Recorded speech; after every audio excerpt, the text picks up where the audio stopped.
Bismillahirrahmanirrahim. Assalamualaikum warahmatullahi wabarakatuh. Perkenalkan, nama saya Reki Kurniawan dari kelas Informatika B. Di sini saya akan menjelaskan data jamak menggunakan list dan objek array. Oke, yang pertama saya akan menjelaskan list ya. List di sini ada beberapa metode. Salah satunya array list yang saya gunakan. Dan yang lainnya itu ada linked list dan apa ya? Hanya dua sih yang saya tahu. Nah, di sini saya akan menjelaskan tentang array list ya. Oke, langsung saja. Nah, array list yang saya gunakan di sini, saya udah list dengan apa? Saya inisialisasi list dengan tipe data kelas. Nah, si kelas ini adalah user. User di sini isiannya itu adalah konstruktor ya, atau disebut juga sebagai entitas data ya. Nah, jadi ini sudah ada dideklarasikan sebelumnya. Nah, kemudian saya si list ini sama dengan new array list. Jadi si list ini adalah dengan tipe data dengan tipe array list. Nah, oke. Kemudian di sini saya use si class user kita panggil supaya nanti si setter dan getternya itu bisa digunakan ya. Tapi sebelumnya kita import dulu si kelas ini supaya ini si usernya bisa dipanggil ya. Oke, nah di sini si usernya kita setkan, si set ID-nya kita panggil query-nya dan get string 1. Nah, di sini 1 itu bermakna sesuai dengan urutan tabel database ya. Oke, ketika semua sudah dibuat, nah langkah yang selanjutnya adalah si array list dengan nama list kita panggil dan tambahkan sesuai dengan sesuai dengan user yang tadi sudah di set ya. Nah, jadi nantinya si si data yang sudah diinput dia akan ditampung dulu oleh array list, kemudian dia akan disimpan di database. Nah, ya. Nah, sekarang bagaimana cara menampilkannya di tabel model ya? Nah, cara menampilkannya di sini tabel model yang saya gunakan itu adalah dengan kelas abstrak ya. Nah, jadi saya nggak menggunakan default tabel model, tapi saya pakai abstrak. Nah, ini si tabel model abstrak ini saya inisialisasi dengan array list juga.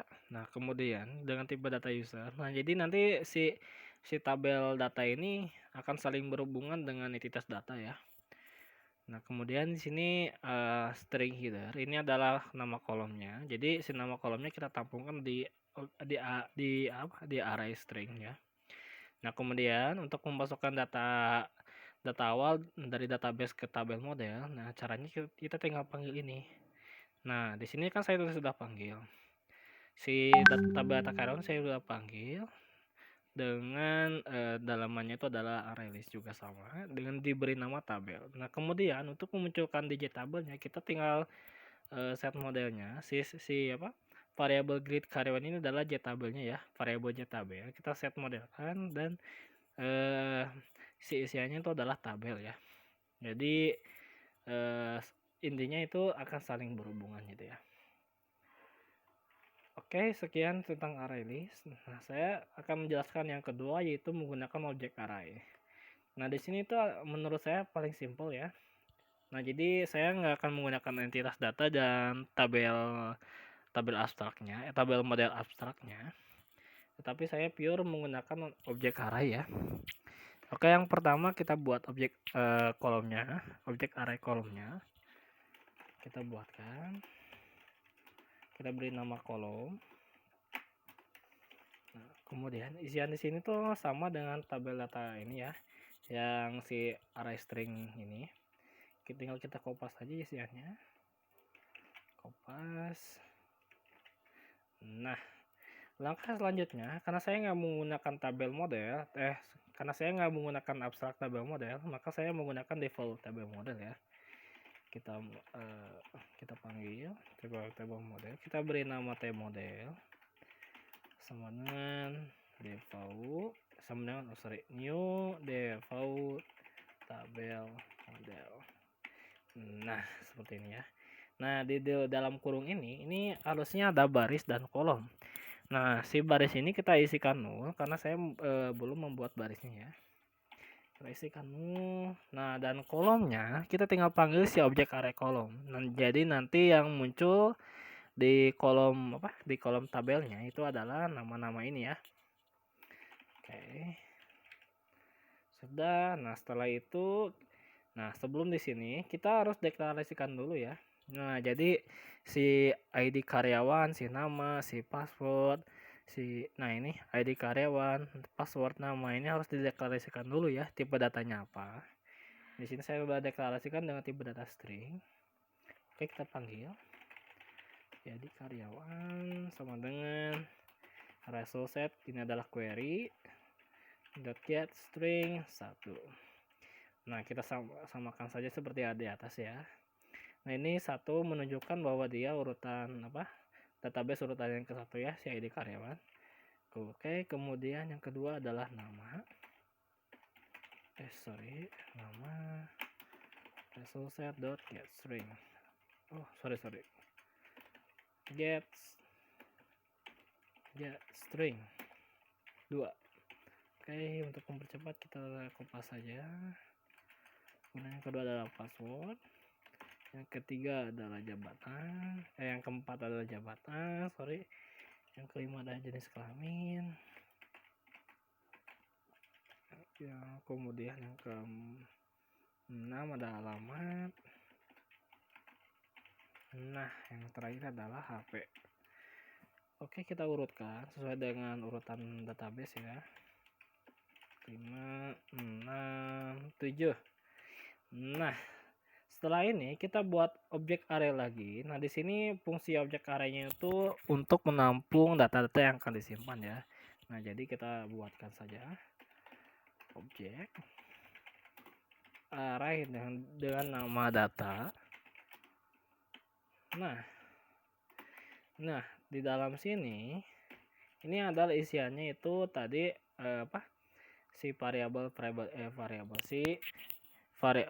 si ID karyawan yang sudah saya inisialisasi ya dengan query-nya. Jadi ketika dia dipanggil maka otomatis si query-nya pun juga ikut terpanggil.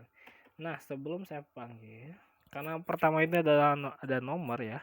Nah, jadi saya si nomor ini saya deklarasikan dulu integer i. Ini si integer i ini berguna untuk kolom ya. Berguna untuk nomor ya. Oke, kita tinggal i++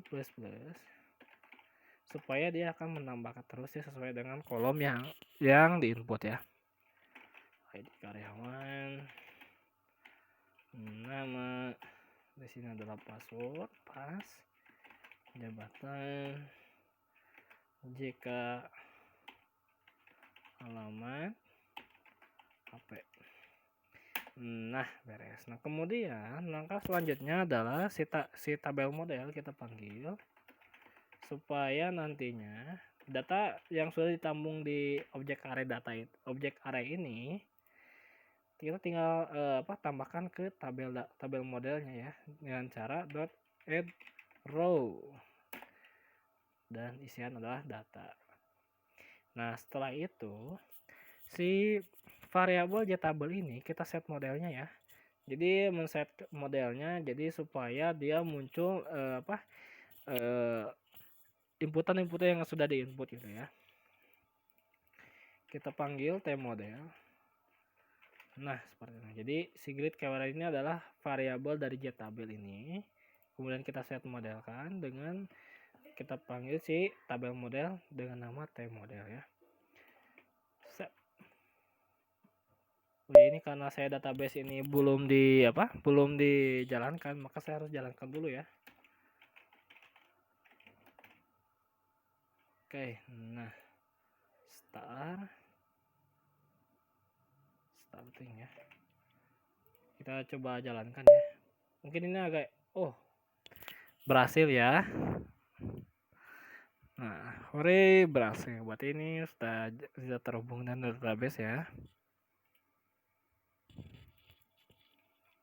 Oke, seperti itu ya penggunaan list dan objek array. Cukup sekian penjelasan dari saya. Mohon maaf bila ada kekurangan. Assalamualaikum warahmatullahi wabarakatuh.